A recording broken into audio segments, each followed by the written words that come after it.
Hey guys, it's Colin with Legendary Habitat. Welcome back to the channel. I know it's been a little while since I've done a video. I've been busy on the road doing some consulting, doing some cutting on some different jobs out of state and throughout Michigan. So excited to get a video back out for you guys. Real quick, we're coming right into the beginning of spring, and this is the perfect time to get out in your property and do a lot of frost seeding. A lot of guys have been doing getting out and doing some chainsaw work, some timber stand improvement. And that's the first thing I wanted to mention is before you come out and frost seed, whether you're doing travel corridors, micro food plots, you really need to make sure that you're getting enough sunlight down to the ground in order for those seeds to actually survive and do well. There's a couple different blends of clovers that will do a little bit better in shade, such as like a crimson clover or a medium red clover. And then there's some frost clovers that shouldn't be frost seeded. I probably wouldn't recommend frost seeding like a Berseem or a Alaska clover or a Balanza clover. So there's a couple that just don't frost seed as well. So I've got my own mix here that I've made through the Green Cover Smart Mix Calculator. I'm also a seed distributor for Green Cover. So if anybody's interested in seed, feel free to reach out to me. We're going to be doing our spring order here in the next month, and it'll ship in mid-May. So let me know if you're interested in any food plot seed, and I can get you all set up there. So this mix is it's a perennial mix, mainly for my travel corridors, small micro plots. As you can see just right behind me. So this mix is crimson clover, medium red clover, endure chicory, and then we just got a regular alfalfa, forage alfalfa in here. So this is already all pre-mixed, and they ship it right to you. You can go on the Green Mix Smart Mix Calculator. It'll give you all your pounds per acre for each seed mix, and then it'll pre-mix it and they'll send it right to you. This is enough for 2 acres. And this was about 39 pounds. So I'm out here on a client property today doing a lot of frost seeding for them. I've done a lot of cutting for this client, and so now we got perfect weather. Come out here, frost seed all of his small clover plots, all of his travel corridors. We had a forestry mulcher in here, and I'll give you a couple of clips of a couple of the travel corridors. It turned out really good. So that's one of the main things I wanted to talk about was what types of clovers work well, as well as I want diversity in my travel corridor seedings. The more diversity I can get on a property, typically the better off you are. Deer are selective browsers, and so I can get a lot of diversity through all my woody browse, through my forbs, getting sunlight down. But then I want several different types of clover. I want my chicory, which the bucks really seem to like late in October. And then, once you get, it typically takes 1 to 2 years to really get that alfalfa going strong.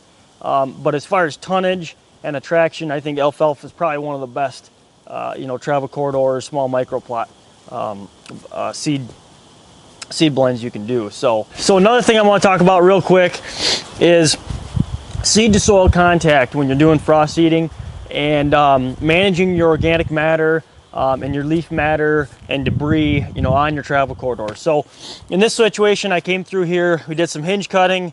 We're using the topography here, and I've got this travel corridor on the back side of this ridge right here, so we're gonna get some really good sunlight. And then we also had a forestry mulcher come in through here and grind up all the debris, some of these sticks. We got some decomposed logs in here. So in most cases this works out pretty well, but one thing to consider and to think about when you're doing this is how much, how thick of debris do you have on your actual soil. We want to make sure we're getting a lot of seed directly in contact with that soil, so that that freezing and thawing cycle can work that seed into the ground. Another thing too is when you start to get a lot of that woody debris built up on the soil, what's going to happen is that's typically going to suck a lot of nutrients up out of your soil, and it's going to take a little while for that to decompose and release that nutrients back to your soil. So what I'll typically do is I'll go through, once this germinates, we get up a little bit, we get into that spring, maybe mid-May, somewhere right around there, late May. I'll go through and hit this with liquid nitrogen, liquid calcium, and then like a foliar application too. And then depending on what our pH is, maybe a little bit of liquid lime.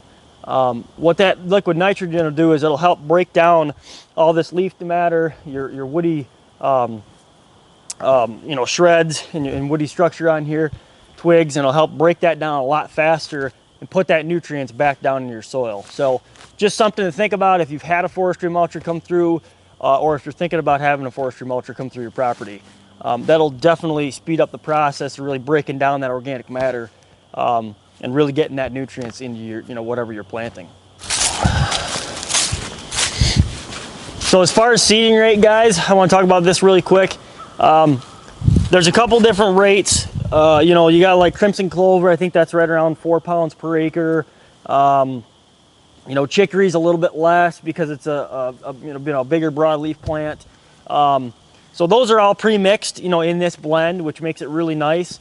But I'm typically putting this on fairly heavy. As you can see, we've got some leaf litter in here. I know not all my seed is going to make it to the ground. We got some good timely rains coming in, this coming week, which is going to be awesome. But that doesn't always happen. So I always want to broadcast a little bit heavier with clover. Clover is one of those things where you can broadcast a little bit heavier, unlike, brassicas or corn or soybeans, something like that, where you really need to get your seeding rate right. Clover will naturally fill in, and of course you want that really thick mat of, clover, chicory, alfalfa. It really helps suppress a lot of these grasses and a lot of these weeds too. Of course, seed bed prep is really important. This area was basically just a previous clover plot. It's just been let go a little bit, so we're going to hit it again. It's got a lot of bare spots in it. Help fill it in this spring, and then maybe hit it with some liquid fertilizer, liquid nitrogen in the spring.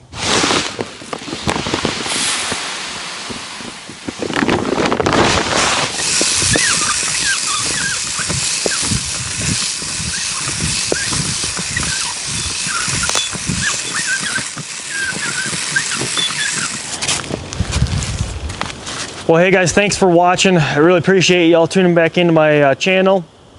If you guys have any other questions or other tips that you've learned over the years, please be sure to leave a comment below, and please like and subscribe. Appreciate it, guys.